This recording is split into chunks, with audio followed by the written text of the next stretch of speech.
Bien, y entonces veíamos cómo, por ejemplo, el modelo de sustitución de importaciones va a tener una serie de características fundamentales.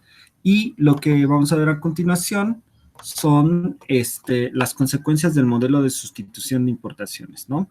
Dice, si bien durante un tiempo se vio una etapa de riqueza en algunas regiones, principalmente el norte y el noreste de la República, logrando la autosuficiencia, la realidad es que solo benefició a una parte de los productores, mientras que se marginó a la mayoría de los campesinos. Las consecuencias de esta nueva política no se hicieron esperar en corto tiempo. Se presentó un acelerado desplazamiento de la mano de obra agrícola hacia las zonas urbanas, al igual que una fuerte migración hacia los Estados Unidos. Por fortuna, nuestra economía durante esos años se firmó un convenio entre los gobiernos de México y Estados Unidos que permitió la contratación legal de trabajadores mexicanos. Este convenio, de cierta forma, ayudó a mitigar la demanda nacional de empleo. A principios de los años 60, se presentó un estancamiento en la economía mexicana, por lo que se decidió fomentar a la industria pesada del país, desplazando a la industria menos rentable. Las consecuencias de esta nueva política se tradujeron en el incremento del desempleo y generó un impulso a la migración hacia los Estados Unidos. Entonces, vamos a ver, ¿no? Básicamente lo que ocurrió en nuestro país, que claramente pues estaba buscando, ¿no? Aprovechar este acontecimiento coyuntural que es la Segunda Guerra Mundial, pues para colocar una serie de productos que a nuestro país le beneficiara. Por supuesto, este tipo de modelos, ¿no? Este tipo de modelos, pues bueno, tiene sus defectos y básicamente lo que vamos a ver en la aplicación con el tema de nuestro país es que este tipo pues de modelos económicos va a tener una problemática importante con relación a la distribución y a la inclusión con relación a la riqueza, ¿no? Entonces, vamos a ver cómo, aunque hubo una gran cantidad de empleo, aunque hubo una gran cantidad de riqueza, se amasaron grandes fortunas, desafortunadamente, no sé, digamos que lo que se vio o lo que se intentó hacer es la supervivencia al corto plazo, pero me parece, y es una valoración personal, no existió una visión de largo plazo, ¿no? Entonces, he ahí el problema de la economía con relación al modelo de sustitución de importaciones. Decíamos y mencionábamos en ese sentido que los Estados Unidos firmaron un acuerdo migratorio con México para permitir que mexicanos fueran a trabajar a los Estados Unidos en la agricultura de manera legal, pero pues desafortunadamente no se promovió, ¿no? No se promovió el desarrollo de las comunidades rurales a partir de distintas cuestiones, ¿no? Porque, por ejemplo, durante mucho tiempo en nuestro país, pues la crisis en el campo, la situación de desigualdad con relación a las zonas rurales ha sido amortiguada por la inyección de dólares que le hacen ¿cómo se llama? La gente que trabaja en los Estados Unidos, ¿no? Entonces, no me quiero imaginar cuál va a ser o cuál sería, en el caso de nuestro país, la consecuencia de que todos aquellos migrantes sin documentación en los Estados Unidos que no tenían una situación regular en los Estados Unidos, pues regresaran, ¿no? Si regresan, si logran deportar a todos los mexicanos, pues bueno, estaríamos sumergidos en un problema, en un grave problema social, porque no tenemos la capacidad de darles empleo. Se generaría, o sea, se vería, ¿no? Repito, muchas de las comunidades rurales sobreviven a partir de la inyección de dólares que se hace de nuestro país, perdón, de Estados Unidos hacia nuestras comunidades rurales, y son las que mueven la economía. Pero, ¿qué pasaría si esos dólares dejan de venir? Pues bueno, estaríamos viendo la situación real que se está viviendo en nuestro país. Y producto de esto, ¿no? De este intercambio, digamos que de mano de obra por dólares, ha permitido, ¿no? Que de cierta forma no veamos la pobreza real que hay en muchas comunidades rurales y que sea como un amortiguador, ¿no? Que sea como un amortiguador con relación a toda esta situación. Entonces, complicada la situación, pero bueno, digamos que las autoridades mexicanas fueron omisas, ¿no? Porque tampoco generaron polos de desarrollo a partir de esta situación, ¿no? Imagínense, estamos hablando de 1940, 1950, 1960, y aún así no generaron, no tuvieron como esta visión de, bueno, a ver, la industrialización que se está llevando a cabo en el centro, o bueno, en el norte y noreste del país, no alcanza para todos.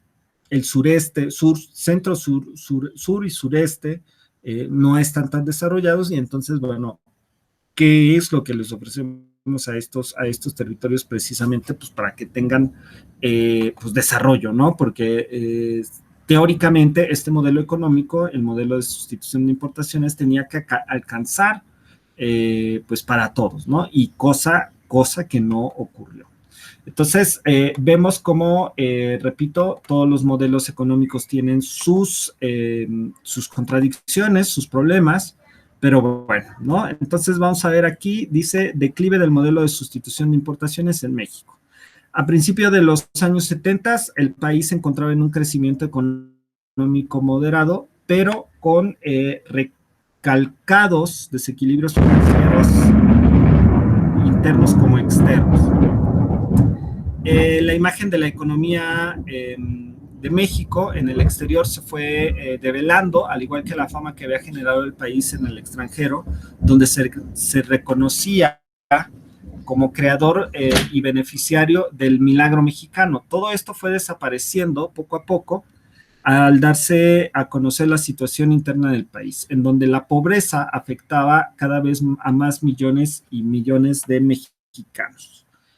Y en donde el desempleo y la inflación eran cada vez más evidentes.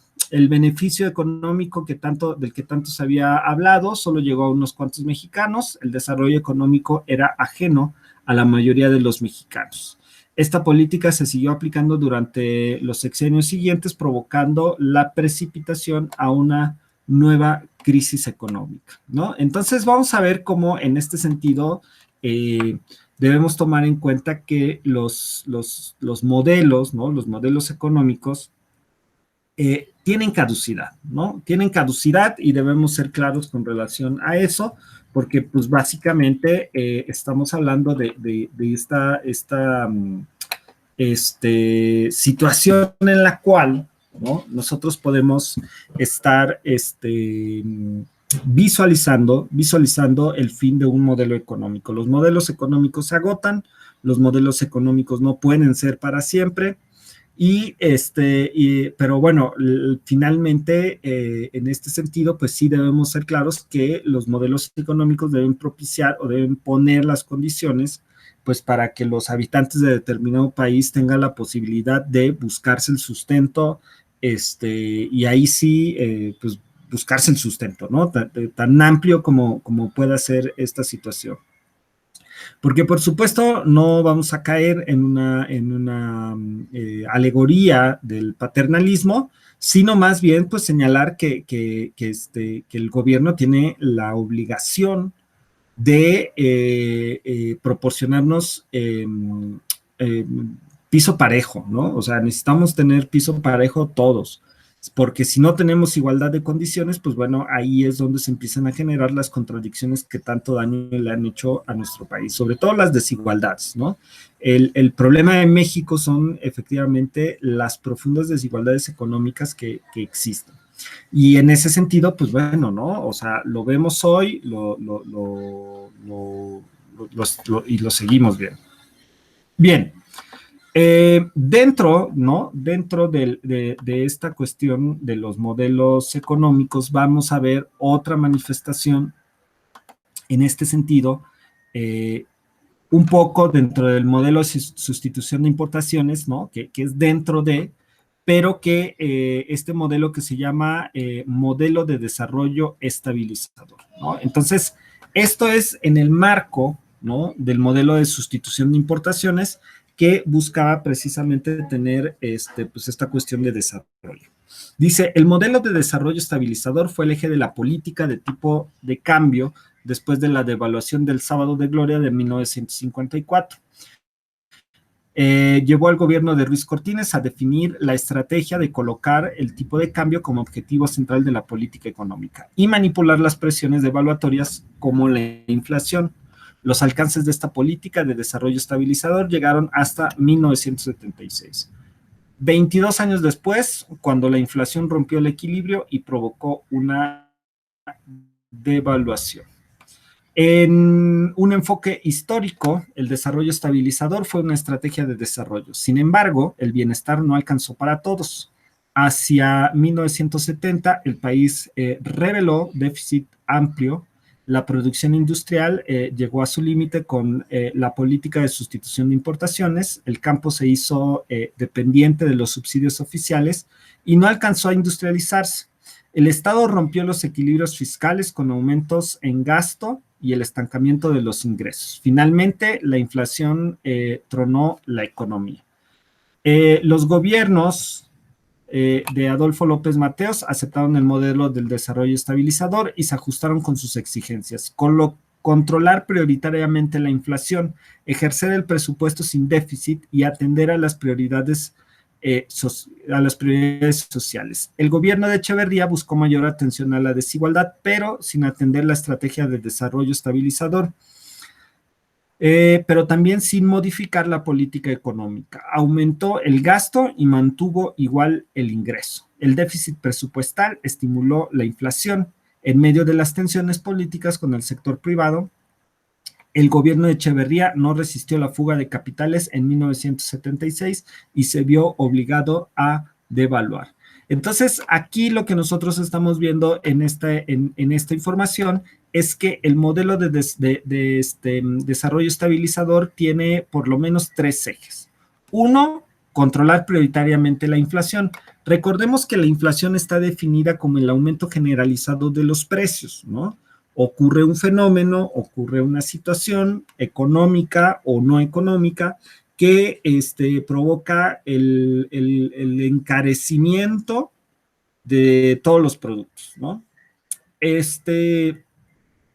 Por ejemplo, ¿no? Hace ya algunos años que existió una plaga, ¿no? Existió una plaga en Michoacán y en algunos estados del Estado de México, y eso provocó una caída en el precio, una caída en la producción de aguacate, ¿no? Lo cual provocó el crecimiento del precio del aguacate. Igualmente, el limón, hubo una época en la que el limón estuvo muy, muy caro, ¿no? Y precisamente porque también se dio un fenómeno en el cual existió una plaga, ¿no? Que perjudicó precisamente a estas cuestiones del aguacate. Entonces, ¿qué es lo que nosotros debemos tomar en cuenta? Que pueden ocurrir fenómenos naturales, ¿no? Naturales, una plaga, una granizada, algo que afecta un producto de la canasta básica y eso termina provocando un encarecimiento generalizado de las cosas. Productos inflacionarios, principalmente, ¿no? Y eso fue un modelo que no sé por qué se siguió durante los gobiernos,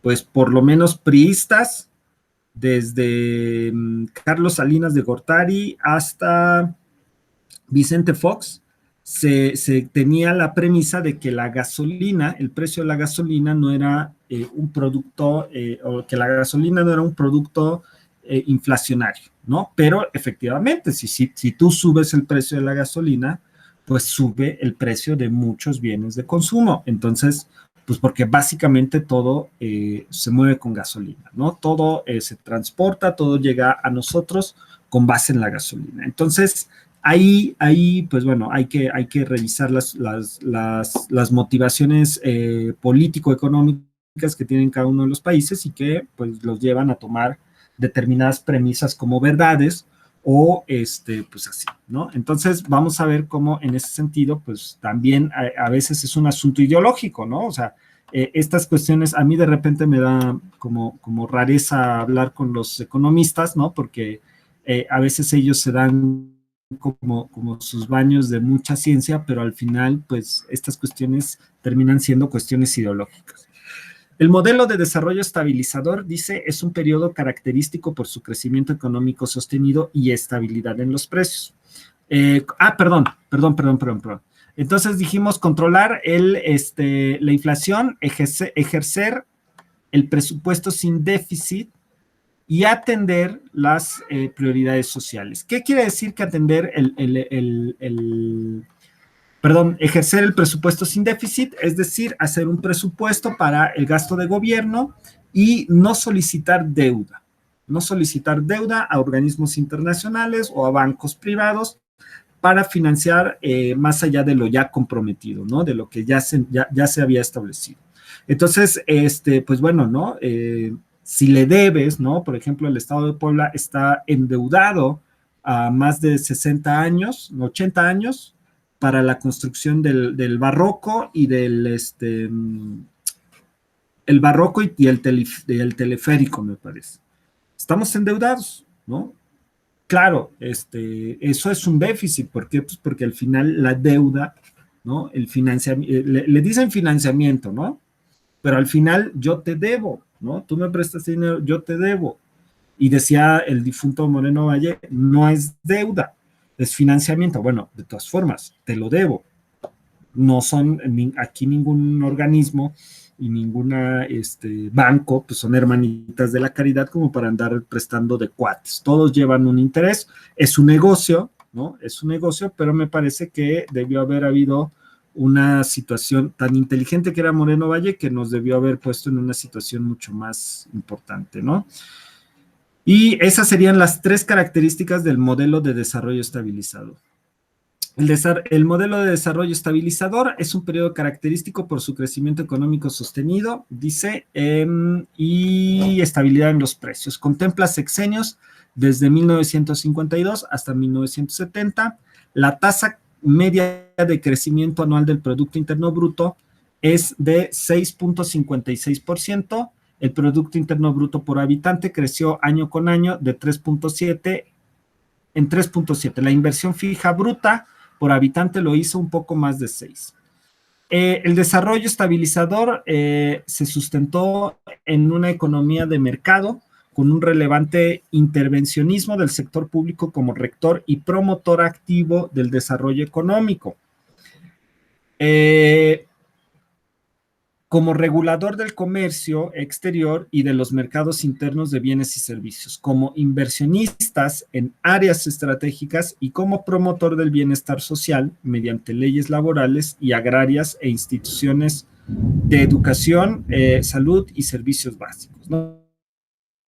Entonces vamos a ver cómo en este sentido hay una gran intervención del Estado con relación a los temas económicos. Ahora, importante, ¿no? Importante. Hoy en día, incluso en la actualidad, existe un debate acerca de lo que el gobierno debería o no debería, o podría o no podría hacer, ¿no? Y ese debate es muy importante precisamente porque hoy se dejaron muchas cosas en manos de los privados, pero además el problema no es dejar las cosas en las manos de los privados, sino que los privados demostraron ser ineficientes, ¿no? Rateros, diría yo, rateros, no ineficientes, rateros, ¿no? Por ejemplo, ¿no? Por ejemplo, este debate que se abrió con relación a las energías sustentables, ¿no? En nuestro país, Y que decían, bueno, es que México, ¿no? México está dando marcha atrás, con relación a la producción de energías limpias, ¿no? Porque precisamente, ¿no? Estaba liberando o estaba quitando una serie de apoyos con relación a, pues a todo lo demás. Entonces, la producción de energías limpias, ¿no? No estaban pagando la cuestión de la distribución de la energía. O sea, estaban utilizando, sí se estaba produciendo, pero de todas formas estaban utilizando la infraestructura de Comisión Federal precisamente para distribuir la energía, para venderla, pues. Eh, durante mucho tiempo tuvieron precios preferenciales, ¿no? Porque efectivamente, digamos que la idea precisamente era poner las condiciones para que estas empresas se fueran desarrollando, fueran teniendo cada vez más presencia, cada vez más importancia en nuestro país y que eso les permitiera, ¿no? Y que eso les permitiera ser competitivos.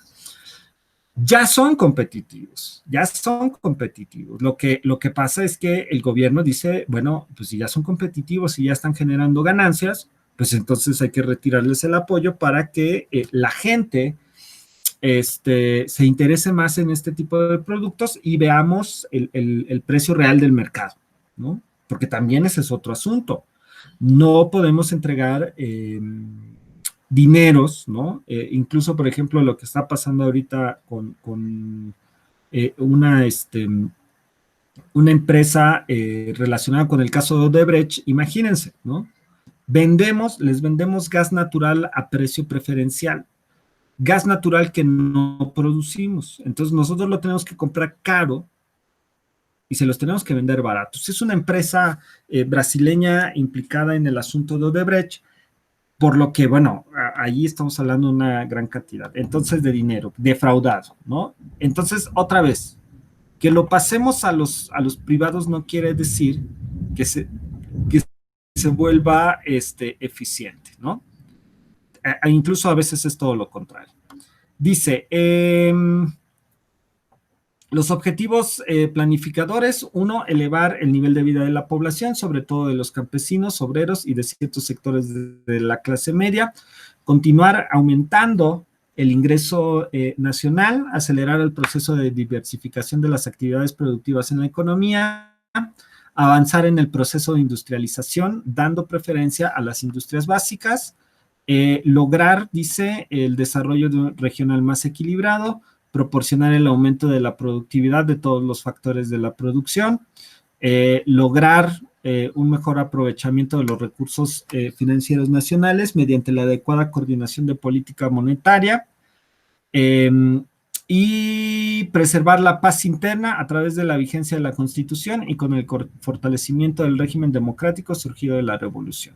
El periodo de desarrollo estabilizador es un referente histórico obligado para entender la evolución de la economía mexicana y con ello poder contrastar los modelos, las políticas económicas de la economía mexicana en su conjunto. Así, durante este periodo puede observarse que la economía mexicana conoció un fuerte crecimiento con estabilidad en precios, ¿no? Y ahí nos presenta una grafiquita. La gráfica es ilustrativa, dice, de las tendencias que se registraron en este periodo, ¿no? Y básicamente lo que nosotros estamos viendo es cómo, digamos que de cierta forma, el modelo pues logra tener una estabilidad en relación a los precios y claramente, ¿no? Si existe una estabilidad con relación a los precios, pues el ciudadano se ve beneficiado. Si existe un aumento con relación al Producto Interno Bruto, el ciudadano se ve beneficiado porque precisamente pues implica que existe una mayor cantidad de empleo. Ahora, otra vez, ¿no? Habría que ver qué clase de empleo, la calidad, las prestaciones, etcétera, etcétera. Aunque, pues claro, ¿no? En esta época, pues estamos hablando de los sindicatos, de fuertes representaciones laborales y que, pues bueno, tienen ahí por ahí una fuerza bastante importante, ¿no? Entonces, en ese sentido, digamos, no hay tanto problema. Y y otra vez, ¿no? Otra vez. Los modelos se agotan, los modelos no necesariamente son para siempre. Estos modelos finalmente tienen una caducidad, ¿no? Los modelos tienen una caducidad y eso al final pues se ve reflejado en muchísimas cuestiones, ¿no? Entonces, con relación a los modelos económicos, pues es lo que hay que tener en cuenta. Nos hace falta dos modelos, ¿no? Dos modelos que, bueno, pero eso los veremos en las sesiones subsecuentes, ¿sale? Entonces, pues bueno, ahí vamos a dejar la sesión y nos estamos viendo en la próxima.